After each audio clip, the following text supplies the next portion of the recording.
Hello and welcome to episode 178 of the Podiatry Business Podcast. Today's podcast is called From Best Month Ever to 40% Profit Drop, a podiatry clinic owner's reality check. So one of my coaching clients very recently came on a call and had told me that they had one of their best months ever in terms of cash collected. Now, if I give you a bit of context, when this podiatry owner came to me, they were doing about 10 grand a month. This is about maybe two and a half, 3 years ago. And last month, they had done just short of 80,000. So they were getting close to turning over $1 million a year. Pretty good. But what had happened is when they had done their profit and loss at the start of November, they had found out while they had turned over more cash, their profit was down 40% compared to just 4 months earlier when they had turned over in the mid-50s. So they had added a significant amount of turnover, but their profit was way down. So what I want to do in today's episode is I want to talk to you about what happened, why it's far more common than we might think, and what you must track in your clinic, what you must do in your clinic to make sure that you avoid that happening. And what I'd like to think is by the end of this episode, you'll know exactly why focusing on the wrong thing, turnover, is very dangerous, and what really drives profit in your podiatry clinic, and how a simple monthly P&L, which I'm going to show you how to do, can save you from nasty surprises like had happened to my client who had, he admits, taken his eye off the ball and looked at the wrong thing. So a little bit of context. Like I said, on this clinic, what they had done is they had built up on a very rapid pace. They had done great work, great marketing, etc., more than one location, and had gotten to the point where they had a record month for cash collected. Everything seemed fine until they went and they checked the P&L. And the profits weren't where they should be. And this clinic had a very busy diary, had lots of new patients, and they were flat out. They were at pretty much almost at max capacity. So it was a bit of a shock.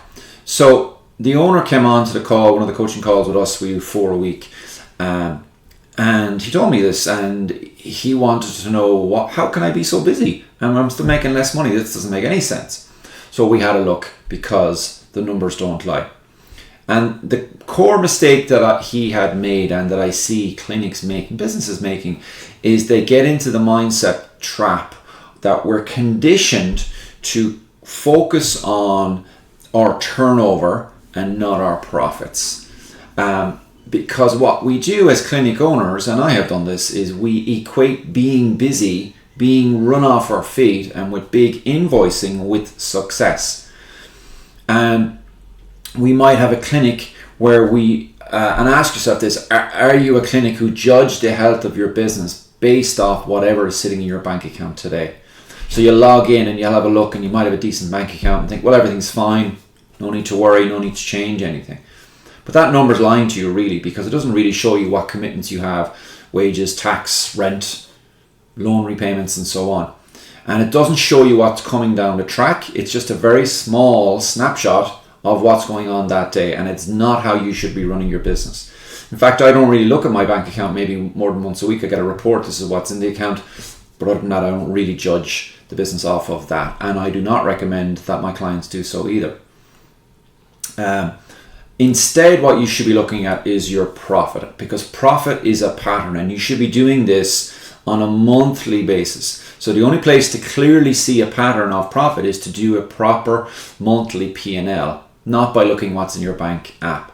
So the key points I want to make, I suppose, at this point is that turnover is vanity, profit is sanity, but cash flow is reality. So we're not going to do a cash flow today, but we are going to talk about profit and how do you keep an eye on it so that you're not focusing on the wrong thing.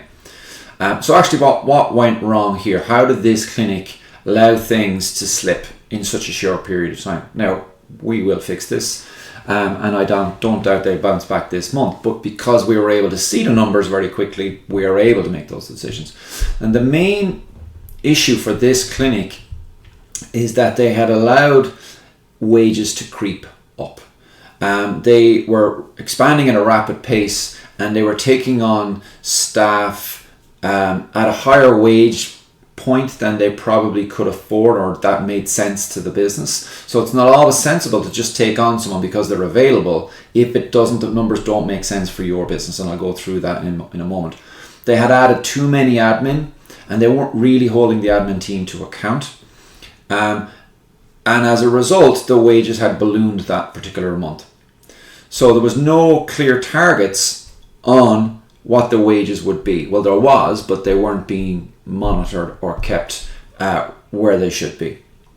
And a simple rule of thumb is that your wages should be a particular percentage of your revenue. And when that line starts to drift up and you see it, your profits are going to get squeezed, and you as the owner are going to be the one who loses out. Because you're going to have to pay your staff what you agreed to pay them.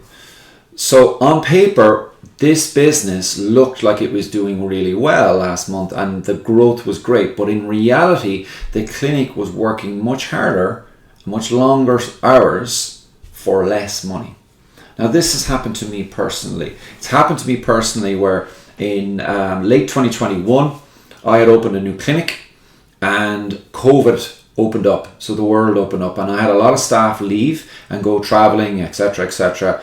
That pent up wish to go and see the world and so on. So I'd lost a lot of staff, quite a lot of staff. And it was quite traumatic because actually I had to end up closing one of my clinics.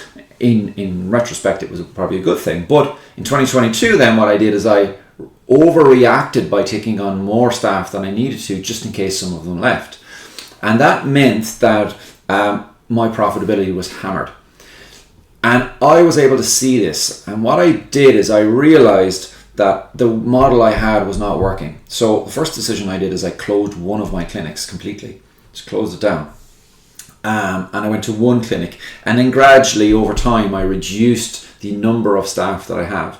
I now have one clinic instead of two, and I have less staff, but they're all on a higher wage than they were back then. I have less staff, but I'm making more profit. So my turnover hasn't really changed a whole lot since 2022, and I'm recording this at the end of 2025, but my profitability has tripled because I kept an eye on the numbers, and I made sure that I didn't allow anything to creep.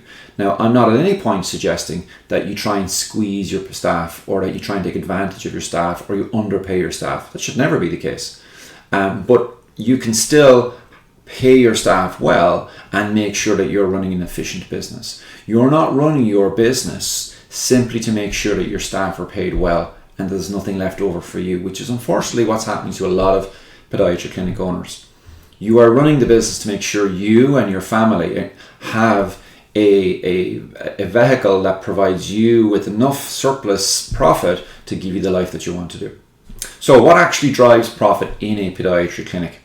Well, if we break down profit drivers in simple numbers, there's two things. One is the revenue side, and the other is the cost side. So revenue side can be changed with pricing, with your average revenue per patient visit, with improving number of visits per patient. Maybe you have a mix of high value versus low value. You start to introduce high value treatments into your clinic, like class 4 laser, nail surgery, orthotics, and so on. And then on the cost side, what you want to make sure is you're keeping an eye on your wages and associated costs. That's the biggest cost that we see in the business that we're in, which is podiatry. But you also have your rent, you have your overheads, you have your marketing, and so on. Now, what can happen is when something like this happens and you think, oh my God, I'm not making enough profit, people will focus too much on the cost side and they will slash the costs. And some of those costs should not be slashed because they're actually driving the revenue. So it needs to, you look at the costs and you make smart decisions, but you also look at the revenue side and say, well, where am I not making the most of what I'm doing? So simply slashing your costs is not necessarily the answer. It's got to be two sides of that coin. But small improvements in fees, in rebooking, in treatment plans, and a tight control of your costs and wages in particular, can really make a difference to your profitability and can protect it and keep it away from this fluctuation that this particular clinic owner had. And what I want you to think about is that profit doesn't happen by accident. So you shouldn't be running a business where you're turning over X and at the end of the month you're wondering how much profit you had. You should be able to predict that in advance and have a very good idea of where you think it's going to land. So it's not an accident, it's a result of a few numbers that you deliberately manage in your clinic every single month, every single week indeed. So how do we do this? So we do it by a number of things, but what the central aspect is we're doing a monthly P&L, and this has to be a non-negotiable habit. You've got to do this every time. Now, if we look at this particular client of mine, he does this, which means that we can change things really quickly. Within fortnight, we can make changes. Whereas if he hadn't done it and he'd waited till next year and his accountant gave him his tax returns, he'd be scratching his head wondering, well, why did I work so hard and not seem to have any money at the end of the year? So what we're talking about in plain language is a simple P&L, which is a simple monthly scorecard about what came in, what went out, and as detailed as we can make it and what's left over. So we want to do it on a monthly basis, because if we're doing it on a yearly basis, it's too late. We can't make any changes. So we want to do it on a monthly basis, and ideally you want to be doing it in the first 7 days for the month before. So I'm going to show you a example P&L. So here we go now. So this is just an example P&L, and you can do this on an Excel spreadsheet, you can do it on a Google Drive sheet like I'm doing here. You could just simply do it on a piece of paper. It's not that important. This is not what you're going to give your accountant. So it does not need to be 100% accurate. If it's 90-95% accurate, it is fine, because it gives you an indication of where your things are out of whack. So if I just show you how this is done, this is again not how your accountant would do this, but this is for you as the owner to get the down and dirty kind of what's going on in my business, what's left, and what do I need to be changing. So at the top we have the income. Okay, so we want to break that down into the types of income. So in this case, I've got clinical and products, but you could break it down further to whatever works for your business. And then we have our total income. Then we have our wages. So we want to break our wages down into admin wages, therapist wages, and owner consulting. Now I'll do that backwards. So owner consulting is essentially how many hours did you do as the owner last month, and what would it cost you to pay somebody else to come in and do the hours that you're doing. So if you're paying yourself, for argument's sake, £100,000 a year, but it would only cost you $40,000 to pay someone to do your hours, well then it's the 40,000 figure that goes in here, but we're talking about a monthly basis. And what this does is it lets you kind of make a decision. You go, well, you know what, if I actually want to cut my hours in half, it would cost me half of, you can see the figure here, whatever that figure is. Second one we have is our therapist wages, and you want to make sure you're adding in the government taxes here. And you want that ideally to be no more than 40%. And I'll explain why in a moment. And then we have our admin wages, and we want our admin wages to be no more than 10% of what you brought in that month. And the reason for this is if we have 10% on admin, we 40% on our therapists, our podiatrists, or FHPs, whatever you have, you're left with 50% on your wages. Then your running costs typically are going to be somewhere between 25 and 30%. And if you add that up, that will leave you, the owner, with about 20 to 25% as a profit. Now, if you're paying your associates 60%, and then your admin is another 10%, we're now at 70%, and your running costs is 20-25%, it explains to you why you've only got 5%, so that you've got a business that's bringing all this money in, but there's not a lot left for you. So this is where you want it to be, but obviously you need to make sure that it's a fair and a good wage to retain your staff. So you have to make sure you have a business model that you can turn over enough, that's enough for you and your staff, but you're keeping that in the percentages that you want. Again, it's not about squeezing staff and taking advantage. That is not what I'm suggesting. And then we have our costs, our further costs. And that is our running costs. And we want to break this down as incrementally as we can. So for example, if we have marketing and we're doing marketing for Facebook and marketing for Google and maybe marketing for a website, then we need to have them split apart and itemized as opposed to all lumped in. Because what you'd like to be able to do is every month and look across 12 months and say, well, hang on a second, why did my Google ads spike £2,000 last month, or my Facebook or whatever?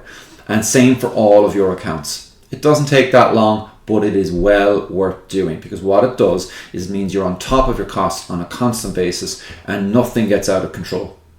Then down the end, what we end up with then is our total income, less our total expenses and less our wage bill, including the owner consulting. Okay, this is the way I like to do it. I'll leave you with what you think is a kind of like an EBITDA style profit. And then we'll end up with the number. And that number should ideally be between 20 and 35%. Really, that depends on how big your clinic is, how many staff you have, and so on. So for smaller clinics, it should be at least 33%, if not more. But if you have a bigger clinic and you have multiple staff, then it's probably going to be closer to 20-25%. So that's not a bad thing. 20% of $1 million is 200,000. That's more than 33% of 100,000, which is 33,000. So you get where I'm coming from. But if you have something like this and you're filling it in every month, then what you're able to do is see, hang on a second, what has happened with my business? So this particular client was able to see that in October that they had brought in close to 80,000, but their profit was way down, versus June when they brought in just over 50, but their profit was double of what it was in October. So I hope that's making sense, and it's not too difficult to do. So practical takeaways that you should be taking from this. So firstly, action steps. You need to commit to doing a monthly P&L, just like I've shown you, every single month at the same time every month, and then actually looking at it and then making some decisions based on what you see there. Your wages, you need to keep a very close eye on your wages as a percentage of revenue. You need to detail your costs. Again, not all costs are bad. Don't think like your accountant. Your accountant will always think every cost is bad. But if you were to spend money on Google Ads and that Google Ads brought in new patients, well, I look on that as an investment. Likewise, your marketing, likewise, your CPD. If it's an investment and it brings you a positive return, that's not a bad cost. But again, you've got to be smart. You're not necessarily going to go out and buy every fancy machine that you want if you can't afford it. It's incremental that you need to start doing this, and your numbers will tell you what you can and can't afford, and is it a good decision for you.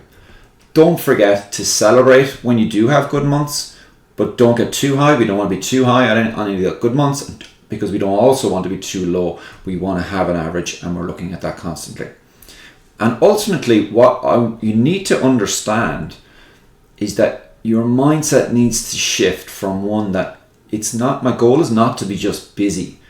Okay, my goal is to have a profitable business and a sustainable business that I'm happy with, that my staff are happy, and that my patients are getting really good quality care.